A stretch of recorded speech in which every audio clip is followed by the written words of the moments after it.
he's one of those guys that you can just kind of put him in the next like Days of Our Lives a movie adaptation, and he's gonna make 15% more than it would have made fucking Jason Momoa. And it's funny because I feel like Jason Momoa would be the type of guy you would definitely want to hang out with. For sure. Right? Yeah. But I don't think he's the best actor in the world. No. Right? Yeah. And people are like, speaking of the actors, like Gal Gadot is getting like murdered. Yeah. Like both of them. But she's already like... I mean, I hate to talk shit about people, man. You know, because that was my resolution. I didn't want to talk shit about people, but she's very typecast. Yeah. Like there's a very small window, very particular roles that she's going to be great at, right? Yeah. And Disney's just doing a shitty job of hiring people just for fan service. It's not getting the response that they think it's going to get. No. Just because it's Gal Gadot or just because it's Jason Momoa or just because it's, you know, X. Yeah. You know, they think that the fans are just going to show up, and that's not the case anymore. No. RDJ might be the exception. Yeah, I don't know. Like even that, like, because Captain America, that was not a big profit maker for them. It wasn't. It wasn't. That was, well, there's a lot of different reasons for that. You know, I think because I think it did $290 million domestically, which in comparison, the Winter Soldier did around the same, with the same amount of timeline that it was in the movie theater. And then later on it became this whole like cult classic or cult following type of movie. And then the numbers went up. And I think it ended up somewhere around the $780 million mark. Which one? Winter Soldier, Captain America, Winter Soldier. But that wasn't like a killer at the box office from Jump Street. Yeah. But Brave New World just did million. I just looked it up. 389 million worldwide. 389 worldwide. So I mean, what's the budget? 5, 6? I think it was 180. Was it 180 was the budget? So you know what constitutes a success? Like, do you have to 2x your investment in order to say your movie was a box office hit? So, yeah. Well, they got to make up their losses on all these other projects that they've done, so they need to like triple their return, especially with Snow White. I mean, that's going to be the biggest loss. People are speculating they're just going to turn it right to streaming and just claim the loss. And man, we were just saying like Minecraft's coming out, so that's going to take away from all those, the rest of the viewing. Or, isn't it crazy that it used to be a foregone conclusion that when a Disney movie came out, it was going to be big. It was going to be a box office hit. It might not break records, but you knew it was going to do great numbers in the box office. Yeah. Now, and like, how much of that is the fans, dude? Like, seriously, how much of that is fans going online and creating an expectation that it's going to be a shitty movie based on who's cast in it, based on like what we think the DEI agenda is going to be for this particular film, in comparison to people just going and watching a movie and saying, well, that was a great movie or that was a shitty movie. Yeah. And then talking about it and then lets people go. Like, I don't know which one it is. Yeah. Or what's the relevance of Snow White even coming out? Who even asked for a live action iteration of Snow White? Like, where was that? I mean, no one asked for a live action Lion King either, or Mufasa for that matter. Yeah. You know, but Lion King did pretty well. Mufasa even did good. You know, did well. So, you know, why is it? And this, I don't know, man. You got to play devil's advocate, right? You got to say we are used to the IP being a very particular looking type of character, and when a live action adaptation of that is different, the fans are they're like, why are you changing it? But at the same time, like the animated movie that came out, oh my God, it's about the little girl that had all the emotional characters. Inside Out, right? Inside Out 2. Yeah. Huge success. Yeah. So like, is the live action, is that dead? Do people want to see live action anymore? I mean, they're going, because all the Disney fans are gonna go. Those people are gonna go, but you're not getting new IP. You're not getting any new interest. I remember going to the theater seeing Aladdin for the first time, the animated one. I was like, this is amazing. Yeah, for sure. And it lasted forever. Yep. Well, there's only really one way to test that theory is that you take a popular animated film, let's just say, I'm just throwing out there, The Incredibles, which was really good. I enjoyed it. We all enjoyed it. Do a live action version of it, but cast people who are mirror images of what the animated characters look like and see how it does. Yeah. That's really the only way to tell. Yeah. Right? Because that's the one thing that Disney hasn't done. Right. Right? Right. For, arguably a lot of different reasons. Yeah. Inclusion, you want everyone to be represented. More than a lot of people get that, right? But on the other side of the coin, if it's about making money, right, you got to put the aces in their places, right? So. Well, then you have John Boyega, who just recently came out attacking all the Star Wars fans and like saying Star Wars is the most whitest movie thing that's ever been out, and it was just like, why are you doing that? Like, why? Like you had a role, people liked your character, and now you're like attacking them about it. Like, I don't understand. Or what's her name, Rachel from Snow White, she's like taking a political stance on so she and Gal Gadot are like at odds because of Palestine and Israel. I'm like, what is happening? Just really? Oh my God, man. It's the most awkward. You see Gal Gadot, she was doing this speech about I am Jewish and I was in Israel and my mother is this, and just talking about her ethnicity, and she's just, and she wasn't able to do that, but Rachel Zell, I can't remember her name. Weird. That's all she's ever going to be known for is that. She does have like a weird face. I don't know. That was rude. I didn't mean that. But the sentiment on online is that's she has some face stuff going on, but so does Corn Sweat too, so that's a thing too. So that's not racially motivated by any stretch of the imagination. But also, if we take was Boyega, John Boyega. So he was very, very verbal and very loud when the George Floyd thing happened, and as a lot of African Americans, Black people were.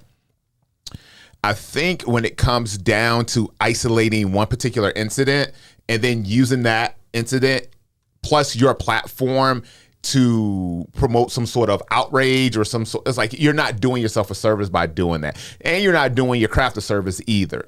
If you putting yourself in a position of power or fame or whatever you want to call it, and then speaking to people who are willing to listen, great. Yes, please do that. But you're not.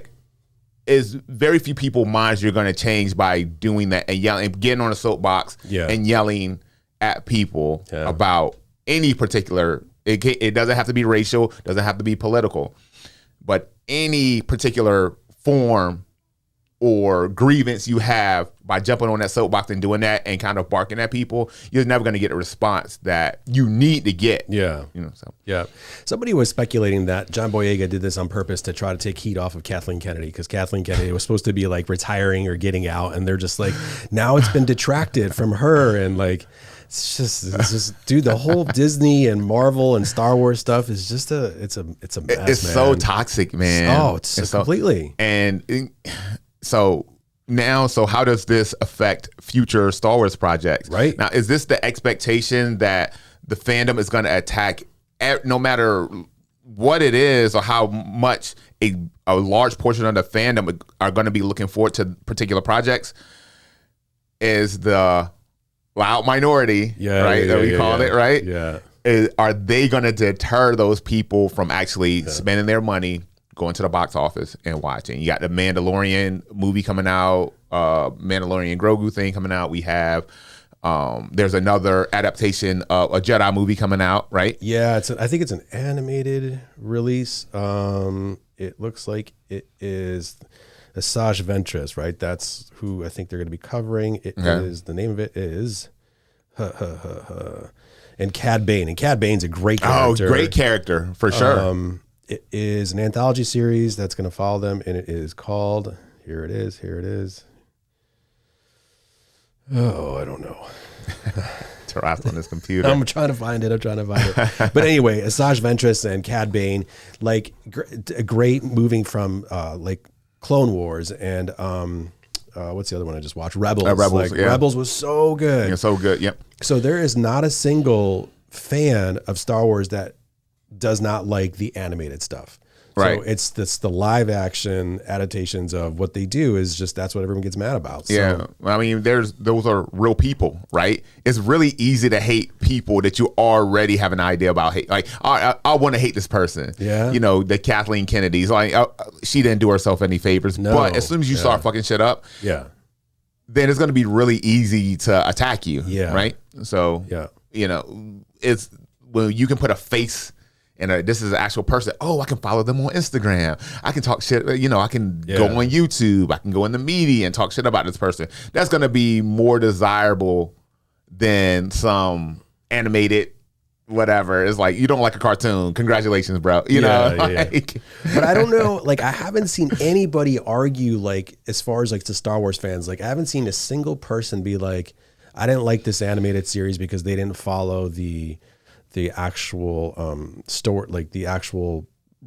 they didn't mess with the IP. They didn't mess with the storylines. They didn't change the characters. Like, everyone enjoys how is it more because it's more creative. It's less like I got to appease this person, and this person, and this person, and this particular group, and this particular group, and this particular group. So I can then create something that's more about the actual story and not have to appease these groups. So I'm just curious if that's part of it as well. Like, oh, I get to enjoy the actual product. So and not be like, all right. Yeah.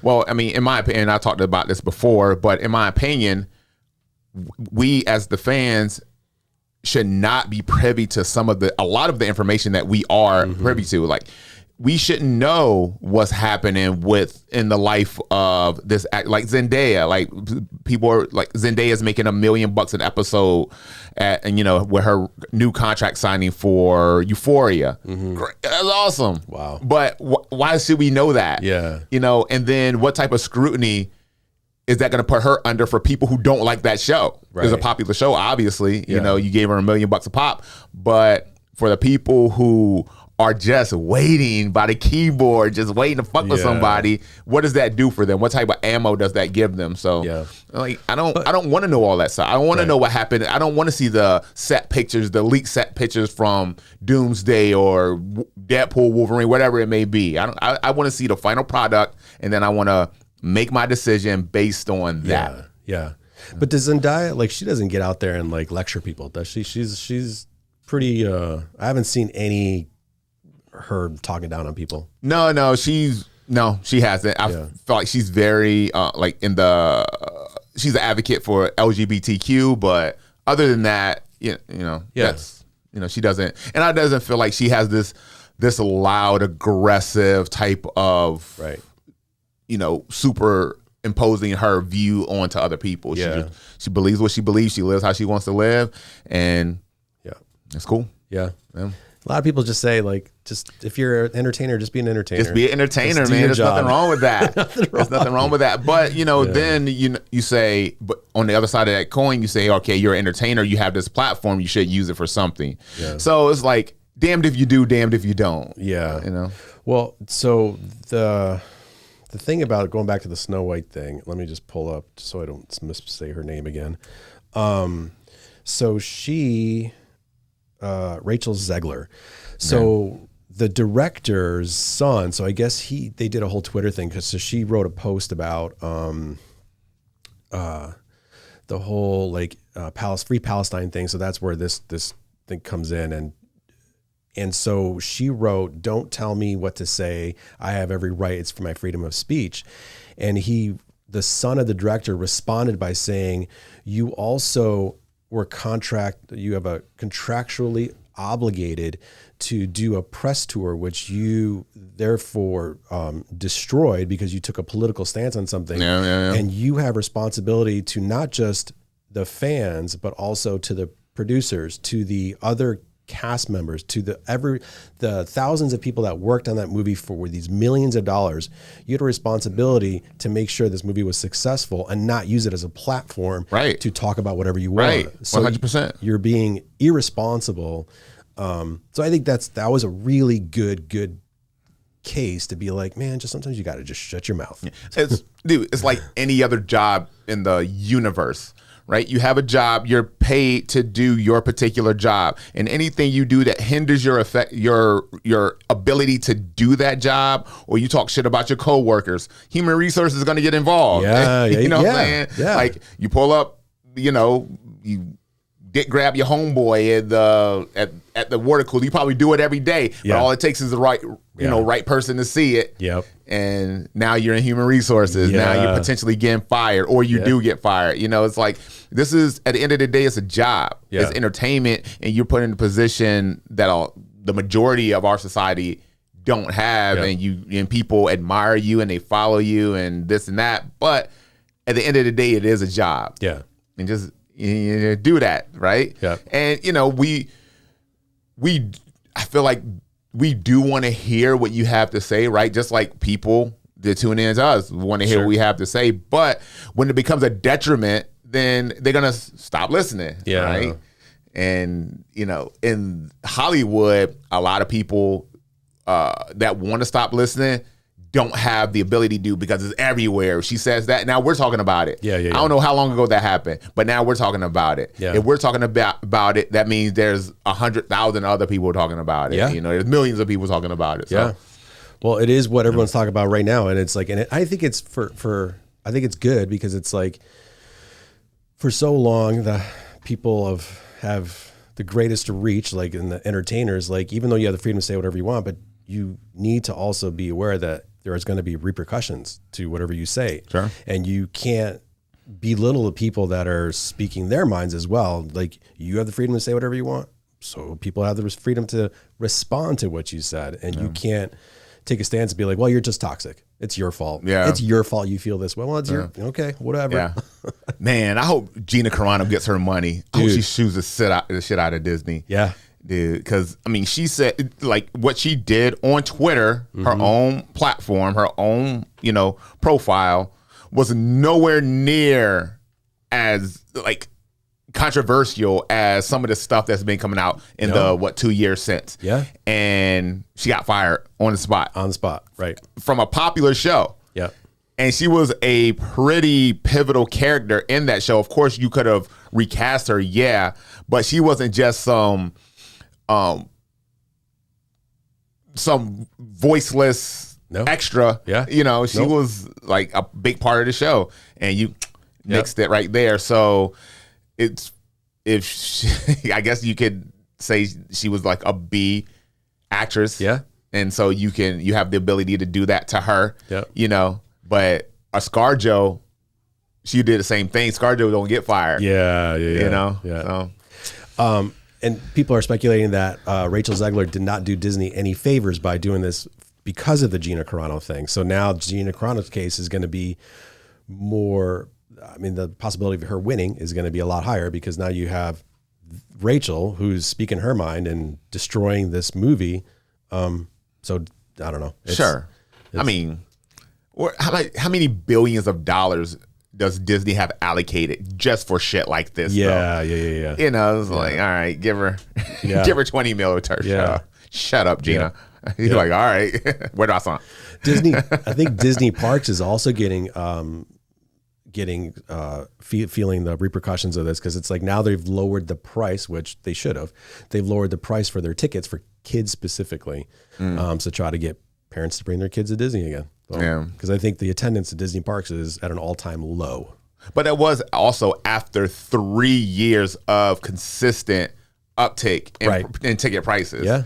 So maybe, we're in a recession, bro. Dude. It's crazy right now. Tickets shouldn't be $10,000. No. So what are they, like $200 for an adult? Like $185 for a day pass? Something like that. I know we have some friends that are really into Disney. They have Disney timeshares or the Disney Vacation Club, DVC, that's what they call it. So it seems like cool if you're part of DVC and that retains value. Like people sell that stuff. Oh, really? Oh yeah. But like for a thing, and that's like the base ticket. If you want like the fast pass or whatever Disney calls it, that's all additional. Yeah. Yeah. You want to, if you want to jump from park to park, that's additional. Yeah. You know, man, like, hey, the chicken's going to come home to roost. Yeah. Seriously, it's one of those things like you're able to take advantage because you were this powerful entity. You were able to capitalize on that for so long. Yeah. And now it's like Catwoman and Batman. It's like, how could you expect to live and leave so little for the rest of us? Right? Yeah. And Hathaway. Yeah. Dope line. Yeah. So it's coming back. Yep. Coming back. So one of the things I got a new, I don't know if you commented on this right here, a Tron Legacy. Oh, yeah. New Tron's coming out. I'm excited about that. That makes one of us. What? Dude. I don't know, dude. We talked about this. I've never been, I saw the 80, 79, 80, something early. Like that. Yeah.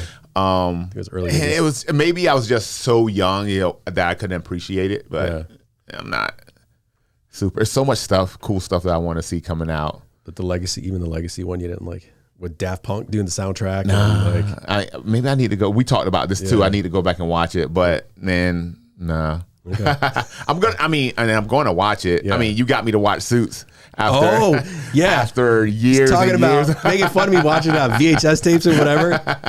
Yeah, good, right? Suits was good, dude. The finale, the final season, I should say. The final season was the final season was the most bullshit season. Oh, you think out of all of them? I think with Mike and Meghan Markle leaving the cast and I just felt like this is all right. So let me go ahead and give you these are my qualms about Suits. Great show. I think it got redundant. Like towards the end of every season, it was either trying to get Harvey this bar or somebody was trying to take over the law firm over and over again. Yeah. I was like, all right, how many times are you gonna try to take this dude's law or this character's law firm? I mean, man. Yeah. And then like Harvey broke so many laws. It makes me like, we have no chance. We're not lawyers.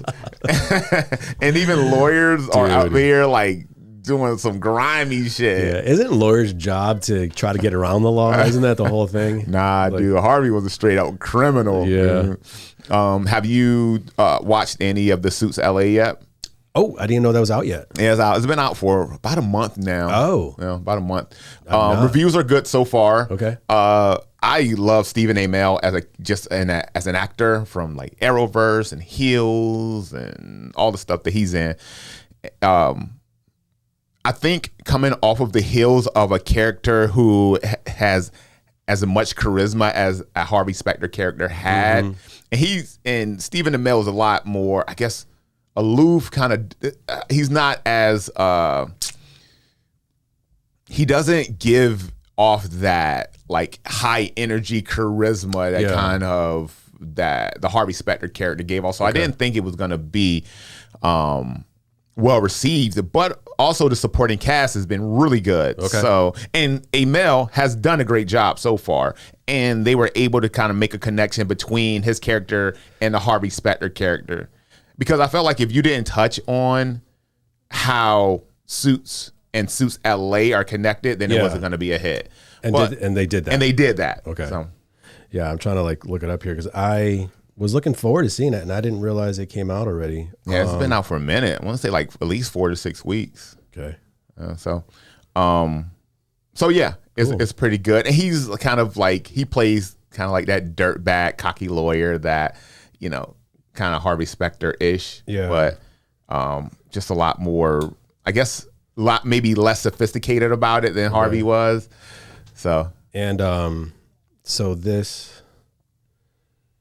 he was in Arrowverse. That's the Green. That's the Green Arrow. That's the Green Arrow, bro. Dude, he was in.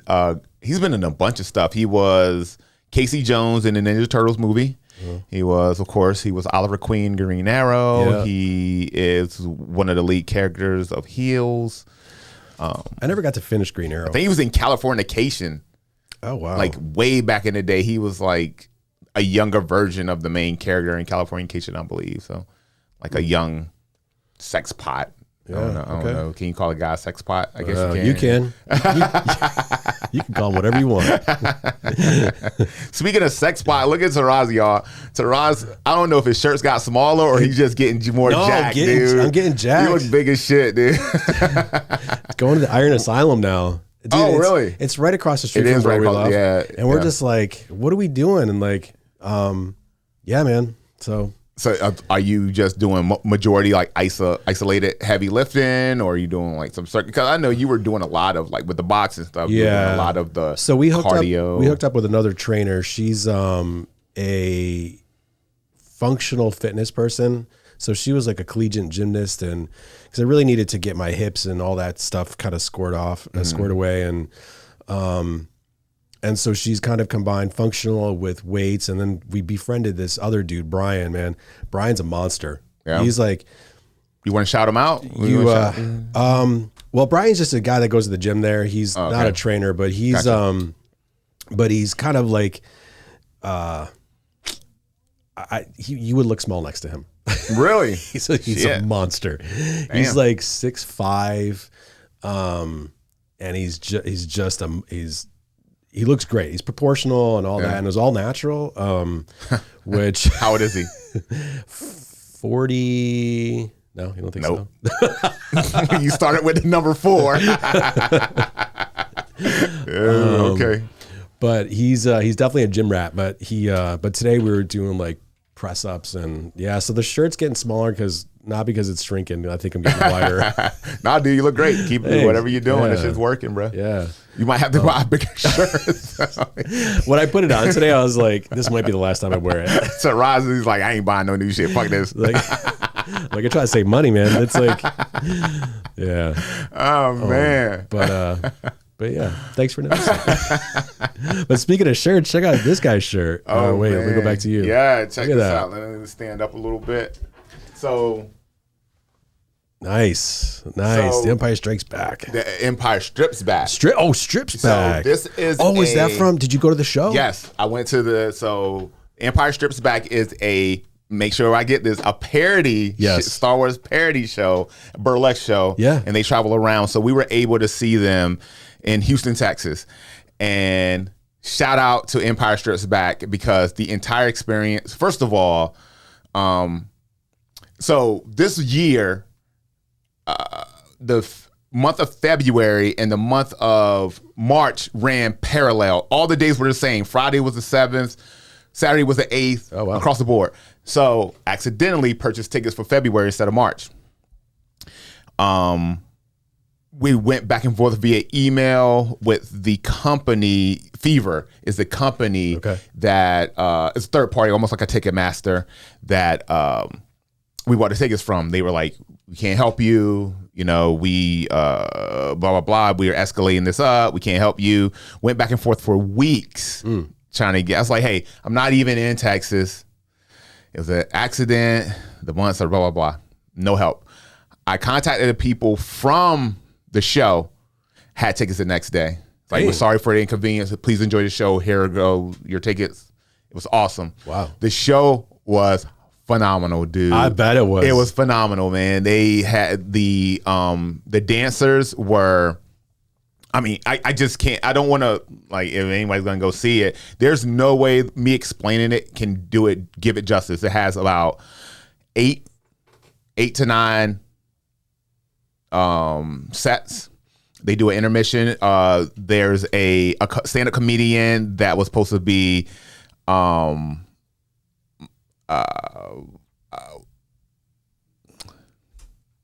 what's his name from my God, dude, my black card about to be taken. You mean Sam Jackson's character? No, from the old one. Cal Riccian. Yes, Lando. He was, God, man, my mind is mush. But he kept the crowd engaged in between these musical numbers, and all the dancers were phenomenal. And it's a burlesque show, so you can kind of know what they expect. And the props were great. They didn't look janky. It was, the crowd was engaged. Chewie the majority of the performers were female, obviously, right? Burlesque show, yeah. But there was one set where Chewy does like this kind of hip hop-ish number. And so all you hear is, so you're sitting in the aisle, you're looking at the stage, and there's nothing happening, nothing going on at all. And then you just hear boom, boom, nice, boom, like the floor starts shaking. And this giant, and this guy, I mean, he's big, he has to be at least 6'5", 6'6", is sprinting from behind the crowd, past everybody, jumps onto stage and jumps in the air and does a full split. Dang. And he's just like Chewy, and he does this whole number. And we're like, holy shit, what the fuck was that? Wow. I thought this place was about to blow up. It was such an awesome show. If you have the opportunity to see this show anywhere they go, please, you'll do yourself a favor. Go to it. Was it Cirque-like, or was it, because I can't, like, I think I saw some previews of it, and it looks like it's more dancing, but is there like trapeze stuff, or is it? No, very little trapeze stuff, or no, like what we call like Cirque du Soleil style. Cirque du Soleil stuff, yeah. It's more just what you would expect a burlesque show to be, except it was they carried on with parts of different Star Wars storylines, and it was like Stormtrooper this or Princess Leia that. There was one where Princess Leia was chained up by Jabba the Hutt, and they had this giant Jabba the Hutt prop. I mean, it had to be at least 20 feet tall. Wow. And it had like puppeteers in there moving the mouth and everything. Yeah. And it was singing to Biggie, Biggie, Biggie, Biggie. Can't you? It was awesome. I'm telling you, you got to go see it. If you have a chance to go see it, definitely. Like, who was in that meeting? Like who came up with that? They're just like, I got this idea. What if we take the hottest people and the biggest nerds and give them something that they need, like, or they will love, like an Empire Strip. Oh, we needed it. We needed it. It was awesome. It was really good. And all the like the woman who played Princess, she did a set with 3PO and Princess Leia, and she was like a Juilliard trained. Wow, damn, you can tell like she knew what she was doing. It wasn't just somebody up there shaking their ass. Yeah. But everybody, the Mandalorian, Boba Fett, the woman who did the Boba Fett number was phenomenal. Wow. And she did like this Paradise City. All the music was very popular music that you would recognize. It was very cool, man. So it wasn't like Star Wars like soundtrack. No, it was all pop culture and music. That's Paradise cool. City, Biggie. I mean, Guns and it was everything. Yeah, it was everything. So. Have you ever seen, just making me think of when you said Biggie, Joe Coy talk about like his thing on mumble rap? He's like, what's with this mumble rap? He's like, and then he plays like Biggie's like one of his popular songs. I was just like, and the whole crowd's like, yeah. No, anyway. And then he went into a mumble rap thing. And yeah, he's like something. Yeah, man. Well, it was a great show. Check it out if you get a chance. They are traveling. I think it's a traveling show. It's a traveling show. They're based out of France, I believe, but they travel all over the United States. They also have, evidently, this one's not as popular, but a Batman parody burlesque show as well. Okay. So the Star Wars one is definitely the one to go to. I think that was in DC, or supposed to be in DC or coming to DC. So I might. Yeah, check it out. Yeah. It's a lot of fun. Full bar. They have Star Wars themed drinks. And where in Houston was it? It was was it in the city, or was it in one of the suburbs, or? It was so I didn't know Houston was such a metropolitan area. And it was in some art district of Houston, near downtown. Okay, near downtown. But Houston's massive. Houston is huge. Had no idea how big Houston was. Yeah. Our real close friend, he lives in the Woodlands, and to get, I think another friend of his, or another studio owner, is in Memorial, and dude, it's like takes like almost an hour to get there. It's like so freaking big. Yeah, Houston is had a blast in Houston, man. It was such a good time. Checked out Voodoo Donuts. Oh yeah, yeah. I didn't know they came this far. There's little pop up, like they have one down at Universal Studios. Yeah. But I thought it was, other than that, pretty exclusive to like the West Coast.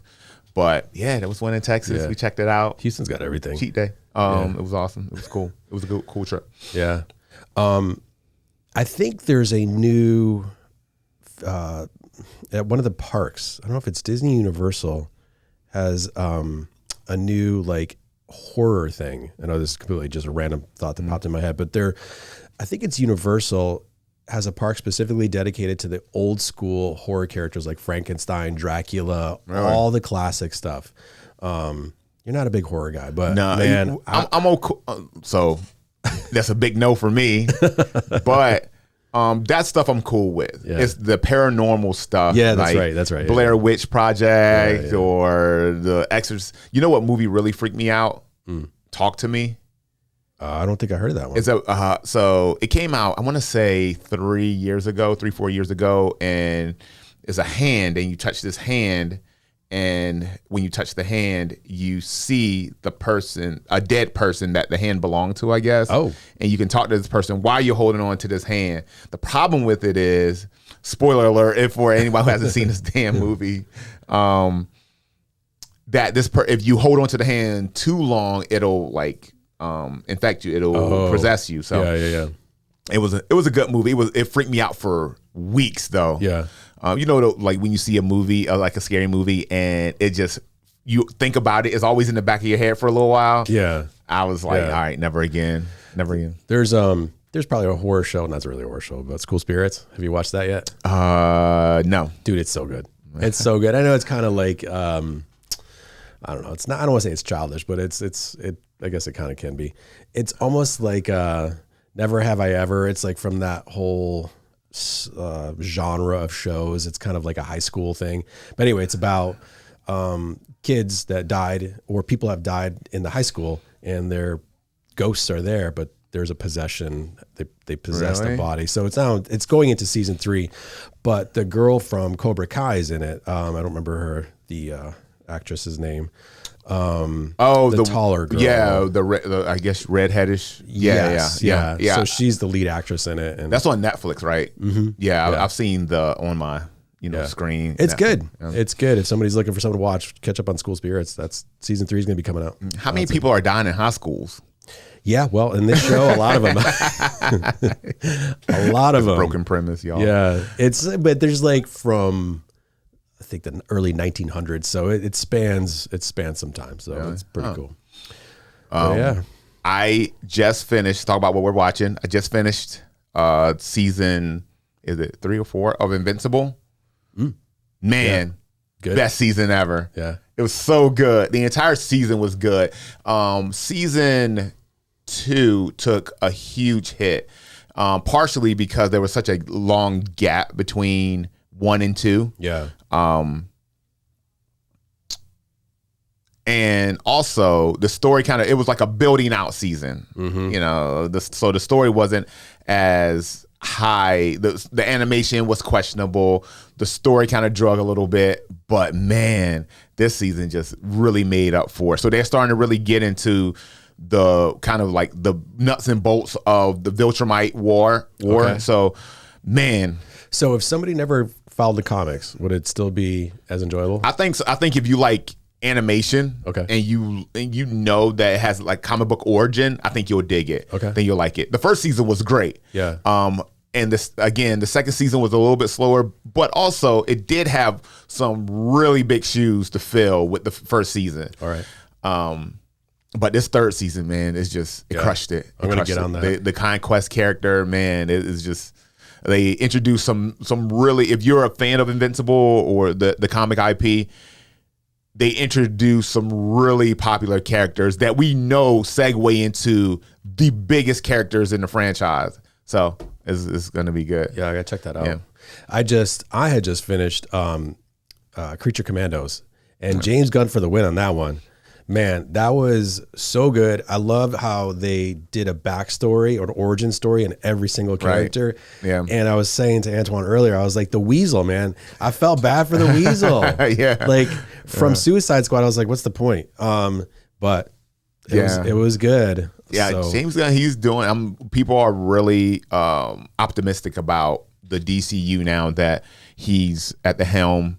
And we got Peacemaker ready to launch. So, and then of course we got Superman coming out. And, you know, they're shooting Wonder Woman or Supergirl, Woman of Tomorrow, coming out. So, shooting right now anyway. Have you heard anything about Superman? Like, I just see headlines, like, and I haven't read it because I just haven't had time. But it's like, I don't know if people are saying it's going to be good, if they're looking forward to it, or people are just like, it's going to be terrible. And like, although I shouldn't really care what other people are saying, but you should care about movies. So they did like a test viewing of it, and it tested very well. It did, okay. So tested very well. So, you know, we'll see. And I don't know if there are going to be any reshoots that stem from that test viewing. Okay. So, you know, you know, but reshoots are reshoots. You know how that goes. You know, a little change here, there.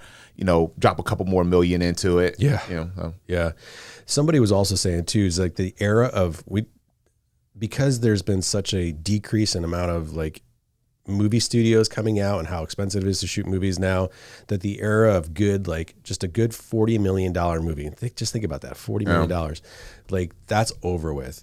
And so going back into the whole opportunity of good storytelling, good writing, smaller budget, doesn't mean it's going to be a lesser of a movie. It just means you need to be more creative maybe. And these huge, big budget movies that everyone's acclimated to, these big superhero movies, like people are maybe, I don't know. It was just an interesting article. I don't remember where it kind of went with it, but they were saying like Disney has bought up too much stuff and now it's been kind of watered down. Right. It's just not as good as it used to be. So I agree. 100%. What was the last good movie that was worked on a shoestring budget? Yeah, I don't even know. You know, I can't even. That movie Thanksgiving has a cult. Remember that one? Like the Thanksgiving murderers murdering everybody. Dude, it was so ridiculous. But that one had a huge cult following, and they spent.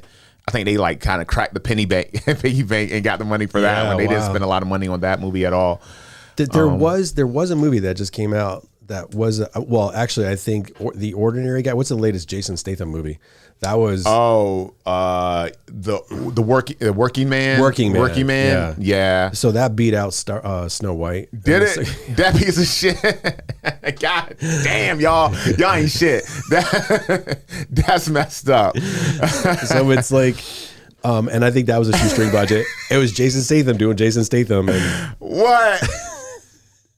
That beat Snow White. It beat because it came out the second. So Snow White was out for a week already. So the second weekend, I think it beat out Snow White's. Dude, yeah. I don't care if that shit is Snow White is already at Cinema Cafe, and this is opening weekend for a Statham movie. There's no way in hell that movie should have beat Snow White.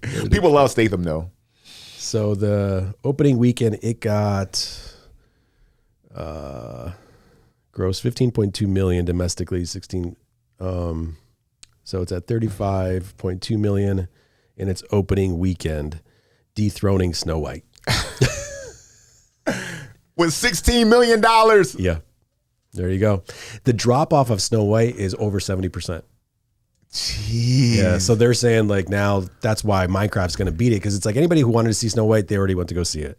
It's not going to have. That's a damn shame. Yeah, right? That's a damn shame. Do you remember when movies used to be in theaters for like a month at least? Yeah. It ain't that anymore. Yeah, it's the 6 weeks. Like if you knew, like when it went, that's the thing. That was the gauge when you know a movie was about to go out of the theaters when it went to Cinema Cafe. It was like 99 cents tickets, and then you go in and have a full meal. Yeah. Do you know if Cinema Cafe or if there's other theaters here that play classics, like when they re-release things? Oh yeah, the Narrow. For sure. Okay. Yeah, down there on Colley Avenue, down in Norfolk. Okay, for sure. You need to check that out. Yeah, I mean, I think they're playing Rocky Horror Picture Show right now, actually. Yeah, I feel like that one never goes away, though. Yeah, well, is that still a cult? I mean, that's a cult thing. It is, but no other theaters play it around here anyway. Yeah, because it's like I think they're like re-releasing. Maybe it was a few years ago, re-released Goonies, and I wanted to go see it, but I don't think it was here in Hampton Roads at all. Yeah, they play shit like that all the time. They do? Okay. Yeah. Because I think movie studios still re-release some of those classic movies, and they're still making money on those. And like, I don't think some of the movies that are coming out now, they'll have that. Like, they're not going to re-release Snow White, and maybe Rachel Zegler will have a comeback in 20 years. Who knows? Yeah, maybe it become like a cult thing. Like, there's a lot of movies that, you know, like you just kind of touched on, that do shit, and then they end up like RoboCop. Love RoboCop. Yeah. Now people are like kind of back on the RoboCop, the original, not the remake that we got like 10 years ago. Yeah. Isn't it messed up? That dude died. They still made him go to work. That dude got shot. And the line got blown up, and the line got shot in the line of duty. That's how it's going to be these days. Nobody wants. We were just saying, nobody wants to work anymore. It's like, well, you're out of PTO, so. Man. So finished Invincible. Daredevil, Born Again. I'm caught up on that. Yeah, I heard that's good. It's really good. Yeah. It's really good. Like, a lot of people were really afraid that it wasn't gonna have the same energy as a Netflix show, and while it doesn't, it's close enough that, you know, the fans that follow the Netflix show, they're holding on and watching. The story is good. They're bringing back characters that we wanted to see. Yeah. So kind of same question with Invincible. If somebody never watched the Netflix version of it and they're just getting into it, is it something that they can get into, or should you go back and? So my suggestion would be watch this in its entirety, wait till the season's over, and then go back and watch the Netflix, because it's going to be totally different. And plus, there's so much that piggybacked off of that. You have the Defenders, you got the Punisher, you got Jessica Jones, you got Luke Cage. So there's so much stuff in that little that Netflix Marvel universe that you can go back and watch now. But all that stuff is on Disney Plus now, so you can go back and see it. Iron Fist. Wendy actually asked about it. She's like, "Is this something that we want to think?" Because she's like, "I heard good things about it." I'm like, "Yeah, do you want to watch it together?" And so we haven't started it, so I think she would dig it. It's not because the Netflix show was super gory, super bloody. Yeah. And while this one understands that people want to see that, it's not as bad. Okay. It's not as bad. Yeah. So, all right, good. So yeah, I think she would dig it. Cool. Yeah. Good. Yeah. Awesome. Man. Well, it's about that time. It's about that time. Yeah. Sign off. What you got going on? What's coming up? Yeah. Well, we've been out of making content for you all because we've been super busy. As you may or may not know, I own an Arthur Murray dance studio here in Virginia Beach, and ironically enough, we've been getting hired to do all sorts of like judging gigs, emceeing gigs, and next week I'll be going to Miami.